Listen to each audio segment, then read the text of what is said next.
হুরগিলমানদের দেখে আমি তাজ্জব হয়ে গেলাম। জান্নাতের একটা কম দরজার হুর এই পৃথিবীতে যদি নামিয়ে দেয়া হয়, দুনিয়ার বিশ্ব সুন্দরী যারা খেতাব পায়, নায়ক নায়িকা অভিনেতা অভিনেত্রী যারা এমন করে মর্যাদা পায়, সম্মান পায়, জান্নাতি হুরের পাশে দাঁড় করালে পৃথিবীর বিশ্ব সুন্দরী নারীরা, বিশ্ব সুন্দর পুরুষেরা জান্নাতি ওই কম দরজার নারীর পাশে পায়খানার সমতুল্য হবে। কিসের সমতুল্য? পায়খানা যেমন নিকৃষ্ট, পায়খানা ধারে পাশে কেউ যেতে চায় না, কারণ দুর্গন্ধ লাগবে, ঠিক কিনা? পায়খানা ধারে পাশে গেলে একটা দুর্গন্ধ, বিকট দুর্গন্ধ লাগবে। পায়খানা দেখলে দেখবেন ছিছি করে মানুষ, সেখানে থাকতে চায় না। দুনিয়ার বিশ্ব সুন্দরী নারীরা জান্নাতি হুরিদের কাছে ওই রকম পায়খানার মতো দুর্গন্ধযুক্ত হবে। এই জান্নাতি হুরেরা অতীতে ছিলেন যেমন, বর্তমানে আছেন তেমন, লক্ষ কোটি বছর হয়ে যাওয়ার পরও তারা থাকবেন একই রকম। আল্লাহ জান্নাতি হুরেদের বয়স 18 বছরের করা হবে। কত বছর? তিরমিজি শরীফের হাদিস, আল্লাহ নবী সাল্লাল্লাহু আলাইহি ওয়াসাল্লাম বলছেন জান্নাতি যুবতী নারীদের বয়স করা হবে 18 বছরের, আর জান্নাতি পুরুষ যারা হবে, জান্নাতি সুখভোগের জন্য সুযোগ যারা পাবে, এদের বয়স করা হবে 24 বছরের। কত? জান্নাতি পুরুষদের বয়স করা হবে 24, আর জান্নাতি নারীদের বয়স করা হবে 18।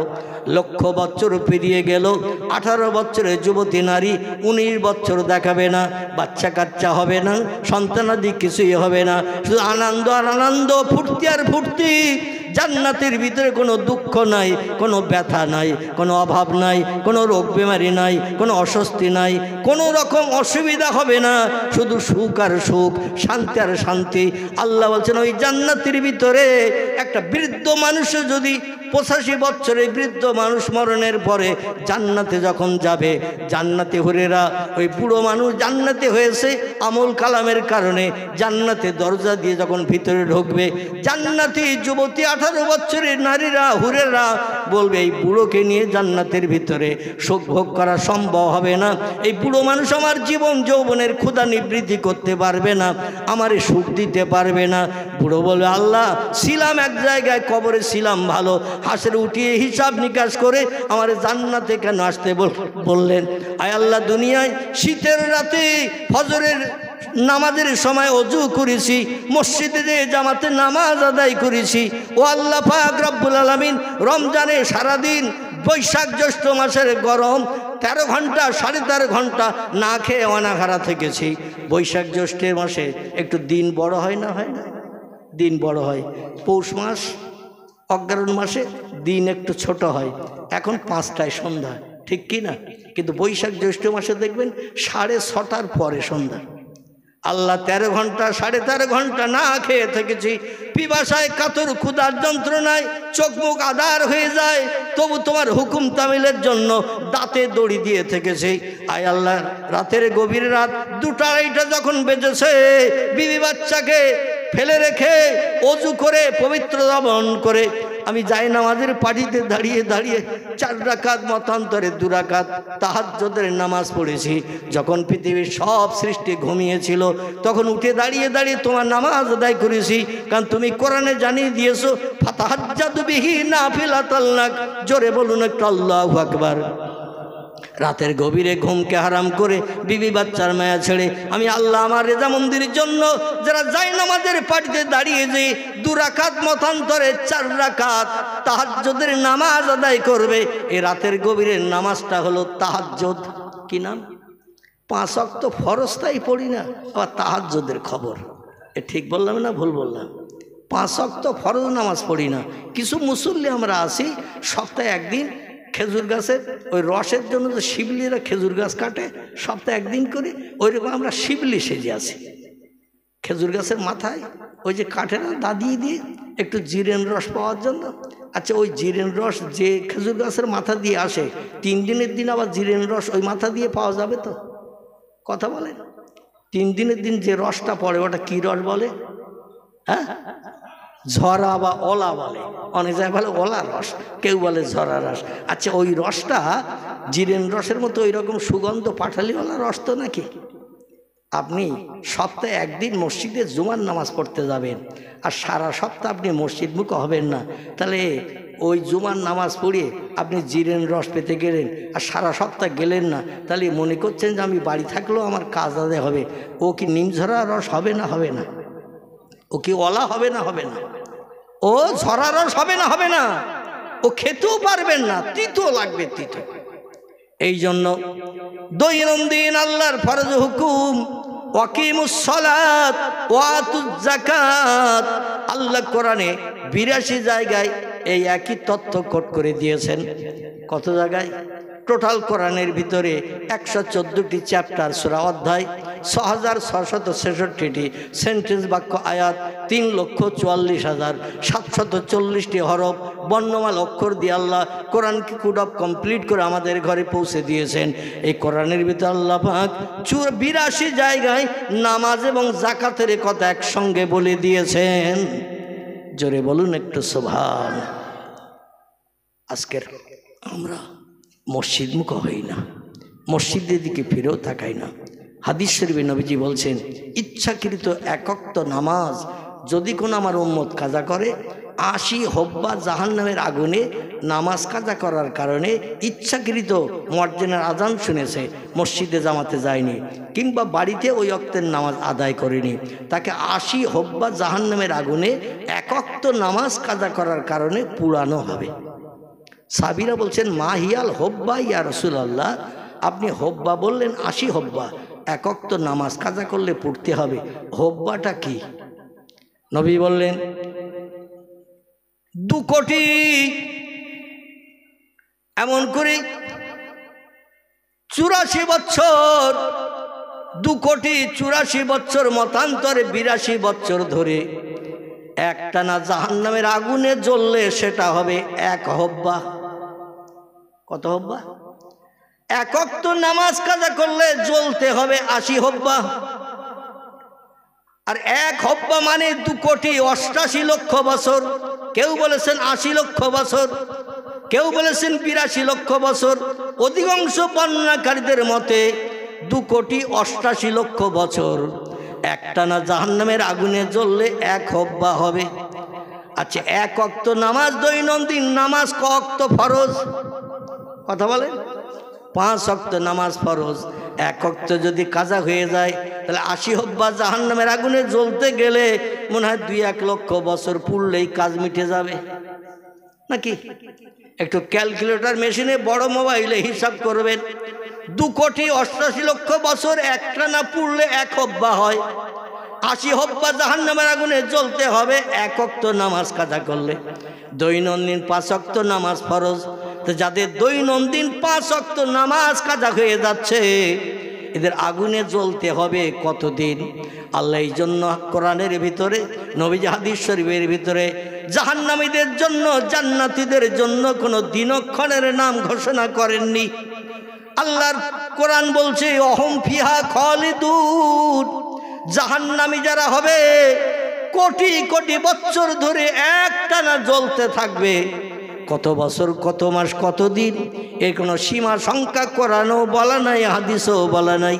আবার জান্নাতি যারা হবে ইবাদত বন্দেগী করে 5 ওয়াক্ত ফরজ নামাজ আদায় করে, আবিন পড়েছে, ইশরাক পড়েছে, তাহাজ্জুদের নামাজ পড়েছে, এছাড়াও 5 ওয়াক্ত নামাজ আদায় করে আল্লাহর রিজামন্দি যারা আদায় করেছে, নবীজি হাদিস শরীফে বলছেন, মান কানা লিল্লাহি কানা আল্লাহু লাহু, পৃথিবীতে যে লোকটি আল্লাহর আপন হয়ে যায়, আল্লাহর আপন হতে গেলে একটাই মাত্র উপায়, একটাই মাত্র পন্থা, সেটির নাম হলো নামাজ।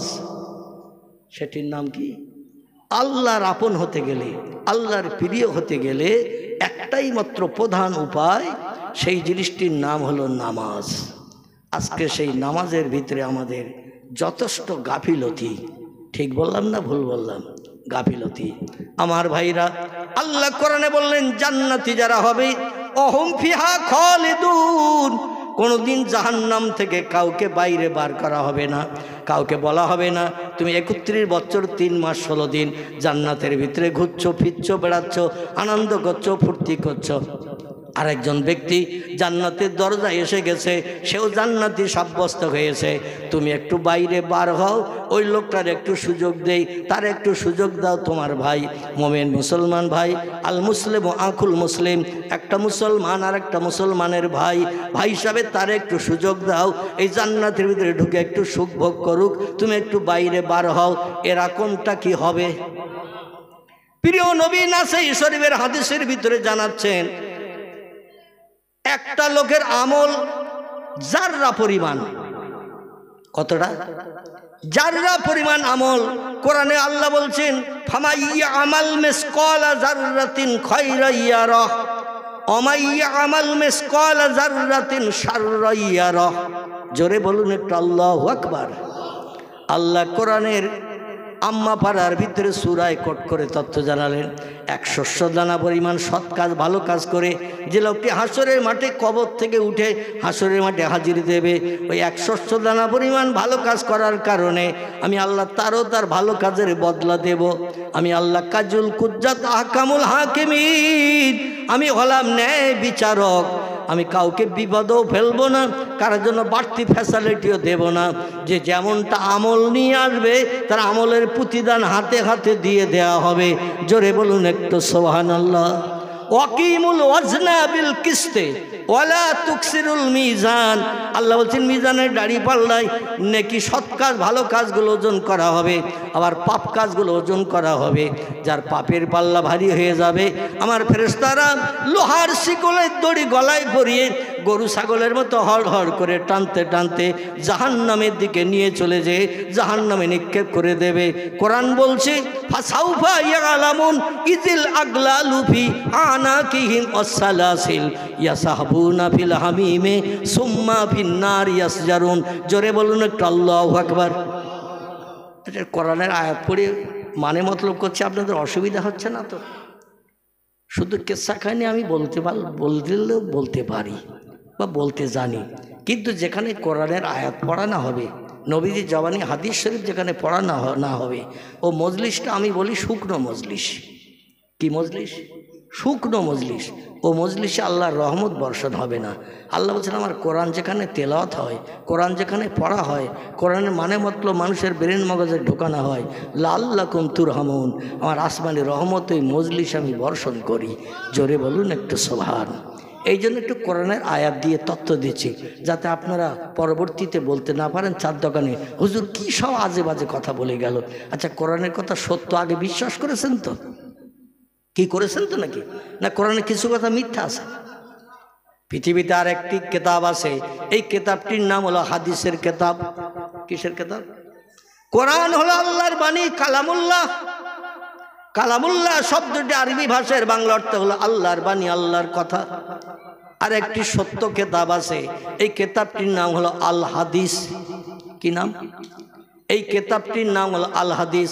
হাদিস শব্দটি হলো আরবি ভাষা, এর বাংলা অর্থ হলো মানুষের মুখ নিঃসৃত জবানি, পয়গম্বর মোহাম্মদ রসুল্লাহ জবানিকে আমরা আরবি ভাষায় হাদিস বলি। ইংরেজিতে তারে বলা হয় দ্য সেইন্স অফ মোহাম্মদ সাল্লাল্লাহু আলাইহি সাল্লাম। বাংলা ভাষায় তারে বলা হয় নবীজির বাণী, নবীজির কথামালা। জোরে বলুন একটু সুবহানাল্লাহ। এখান থেকে 1450 বছর আগে পয়গম্বর মোহাম্মদ রসুল্লাহ মসজিদে নববীতে মদিনায় 10 বছর ইমামতি করেছিলেন একটানা। ক বছর? 10 বছর একটানা ইমামতি করেছেন। আর মদিনার মুসলমানেরা মুক্তাদি হিসাবে নবীজির পিছনে দাঁড়িয়ে দাঁড়িয়ে ইক্তেদা করে নামাজ আদায় করেছেন। নবীজির বেঁচে থাকা অবস্থায় কোনো ব্যক্তি ইমামতির জায়গায় যাওয়ার সাহস পায় নাই। জোরে বলুন একটু সুবহানাল্লাহ। পয়গম্বর ইমামতি করার পর সাহাবীদের বলতেন ইজলিসি আইয়ুহাল আসহাব, ও আমার সাহাবের একটু বসো, আমি কিছু দিন শরীয়তের তত্ত্ব দেব, তোমরা সেগুলো ব্রেন মগজে ঢুকিয়ে নিয়ে বাড়িতে জীবনের সঙ্গে প্রতিফলিত করে চলবে। তাই আল্লাহর জান্নাত হালাল বানাতে কেউ তোমাদের বাধা দিতে পারবে না। আমি কিছু তথ্য দেব, শোনো। আল্লাহর পয়গম্বর পাথরের মেম্বারে বসে তিনি ওয়াজ করতেন। সেই ওয়াজের নমুনা দেখতে দেখতে 1450 বছর হয়ে গেছে, এখনো সেই ওয়াজের নমুনা চলে। এ ওয়াজ শুরু করেছিলেন যিনি, তিনি হলেন পয়গম্বর মুহাম্মদ রাসূলুল্লাহ। তো আমাদের মতো এরকম প্যান্ডেল বানিয়ে নয়, নবীজি ওয়াজ করতেন মসজিদে নববীর ভিতরে। কোথায়? মসজিদে নববীর ভিতরে। হাদিস শরীফে এসেছে, খায়রুল বিকায়ে মাসাজিদুহা ওয়া শাররুল বিকায়ে আসওয়াকুহা। নবী বলছেন, পৃথিবীতে যদি উৎকৃষ্ট কোনো ভালো উত্তম জায়গা থাকে, ওই জায়গাটির নাম হলো মসজিদ। দুনিয়ায় যদি কোনো দামি জায়গা, ভালো জায়গা, উৎকৃষ্ট উত্তম জায়গা থাকে, ওই জায়গাটির নাম হলো মসজিদ। উত্তমের অপোজিট শব্দ কি? উত্তমের অপোজিট শব্দ খারাপ, নিকৃষ্ট, নাকি? ভালোর অপোজিট শব্দ খারাপ। আল্লাহ নবী বলছেন না, শাররুল বিকায়ে আসওয়াকুহা। পৃথিবীতে যদি কোনো নিকৃষ্ট খারাপ জায়গা থাকে, মন্দ জায়গা থাকে, ওই জায়গাটির নাম হলো বাজার, যার ইংরেজিতে মার্কেট বলা হয়, বাংলায় আমরা বাজার বলি। ব্যবসায়ীরা মাল মারতে এনে বসে যায়, খরিদ্দারেরা মাল কিনতে যায়, এরে মার্কেট বলা হয় না? হয় না? এরে বাজার বলা হয় কি না? তরি তরকারি, মাছ, গোশ যখন যেটার প্রয়োজন হয় মার্কেটে বাজারে গেলে পাওয়া যায়। আচ্ছা, বাজারে না গেলে তো আমরা বাঁচতে পারবো না। বউ বাচ্চা না খেয়ে কি মরবে নাকি? তো নবী বললেন বাজারেরটা হলো খারাপ জায়গা। এখন আপনি খারাপ জায়গায় যদি না যান, খারাপ জায়গা নবী বলেছেন, নবীর কথা মিথ্যা নয়। কি নবীর কথা মিথ্যা?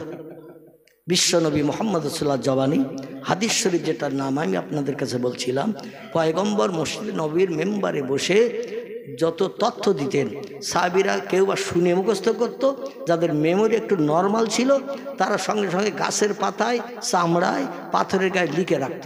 সবার ব্রেন তো এক না। অনেক ছাত্র ছাত্রীরা একসঙ্গে স্কুলে পড়ে, এক ক্লাসে মনে করুন 85 জন।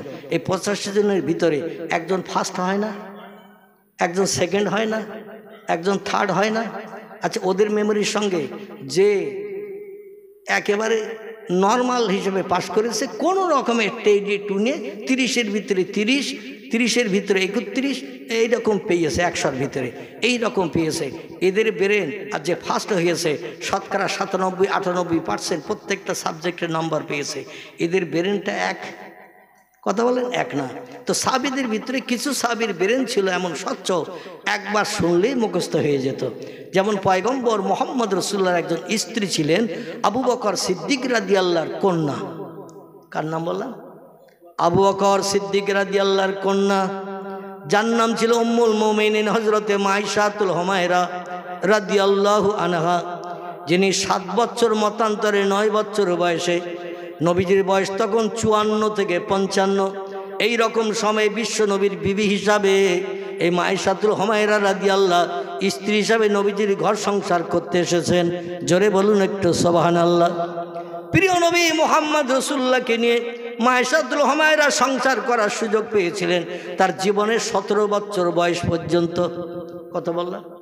17 বছর বয়স যখন মায়েশার আল্লাহর পয়গম্বর ইন্তেকাল করলেন, সকলে পড়ুন ইন্না লিল্লাহি ওয়া ইন্না ইলাইহি রাজিউন।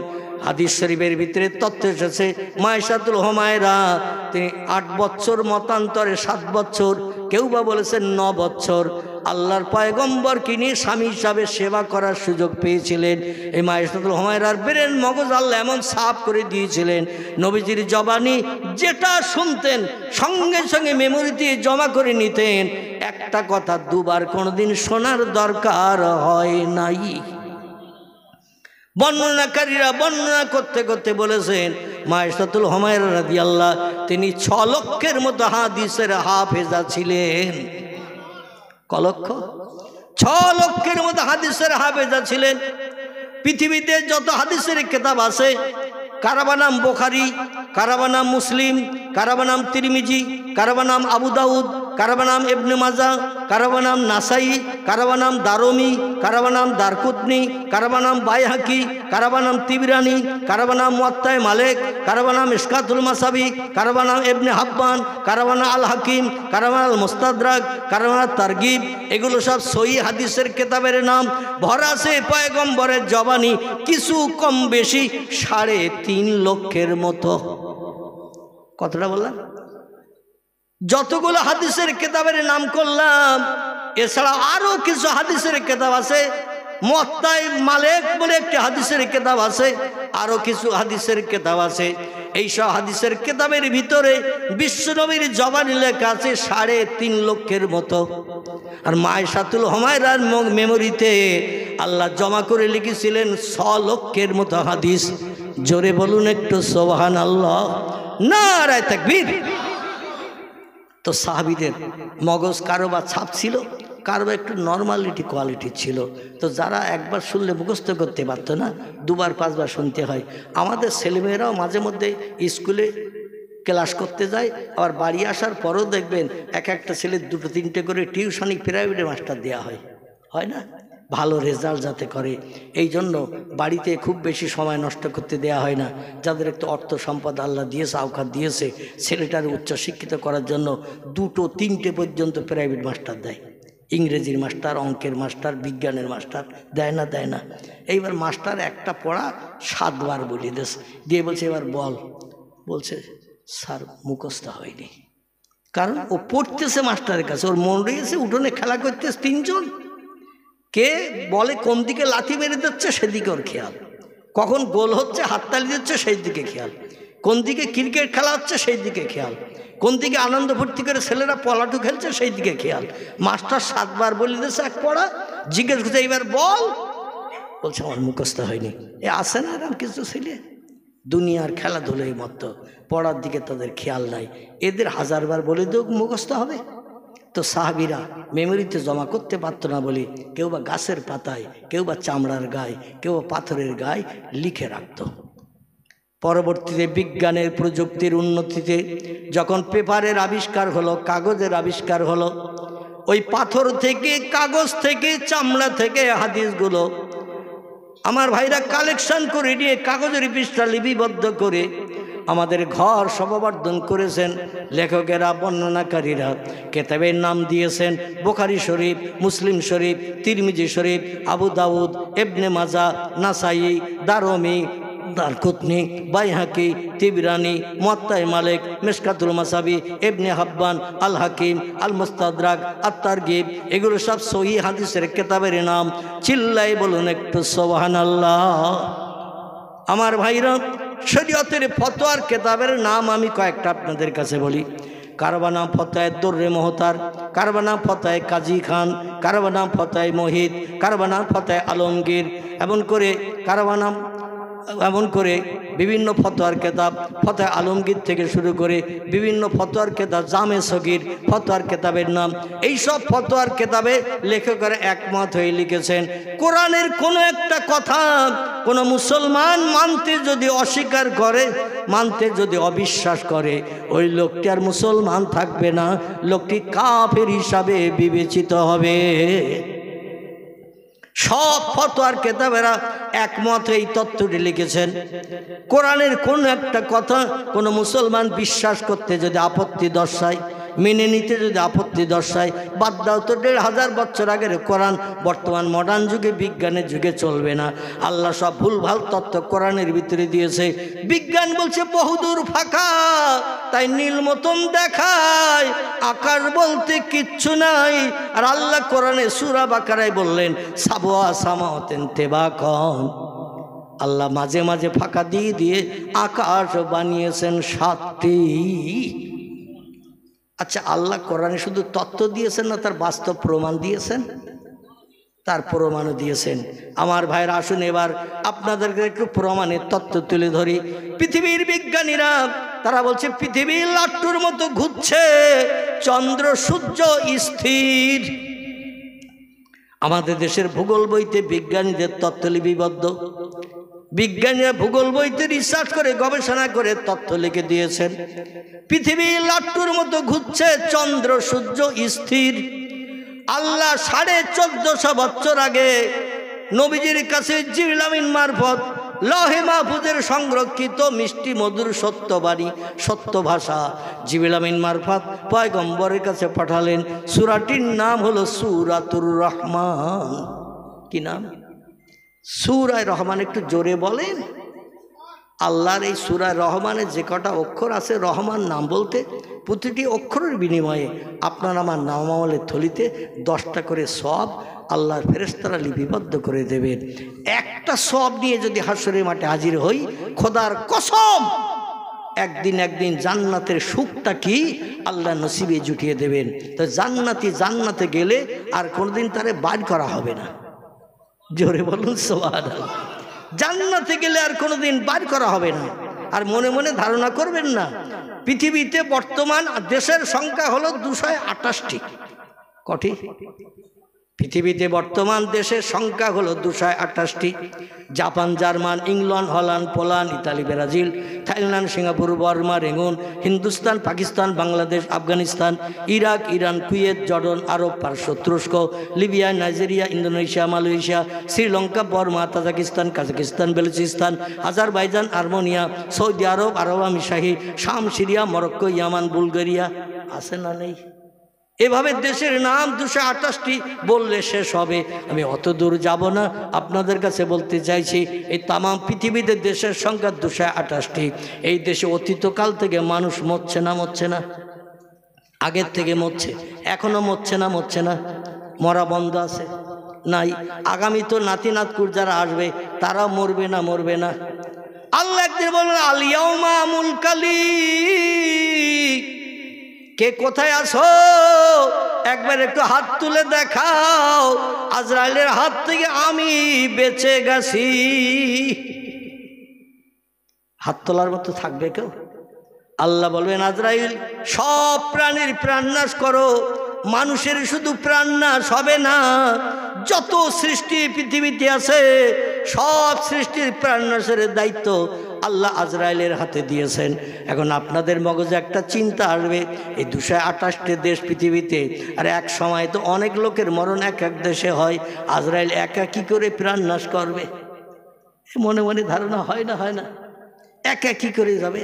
জাপানে কখন যাবে, জার্মানে কখন যাবে, ভারতে কখন আসবে, রেঙ্গুনে কখন যাবে, শ্রীলঙ্কায় কখন যাবে? এক সময় তো অনেক লোকের মরণ হয়, একা আজরাইল করবে কি করে? তিরমিজি শরীফের হাদিস, আল্লাহর পয়গম্বর বলছেন আজরাইলের সহযোগী ফেরেশতা আল্লাহ পাক বানিয়ে দিয়েছেন। সে তিরমিজি শরীফের হাদিস, আল্লাহ নবী বলছেন আজরাইল যখন সহযোগী ফেরেশতার প্রয়োজন হয় একবার করে নাক দিয়ে নিঃশ্বাস ছাড়ে, আর একবার করে নিঃশ্বাস ছাড়লে 70,000 করে তার সহযোগী ফেরেশতা তৈরি হয়। একবার নিঃশ্বাস ছাড়লে 70,000 ফেরেশতা তৈরি হয়।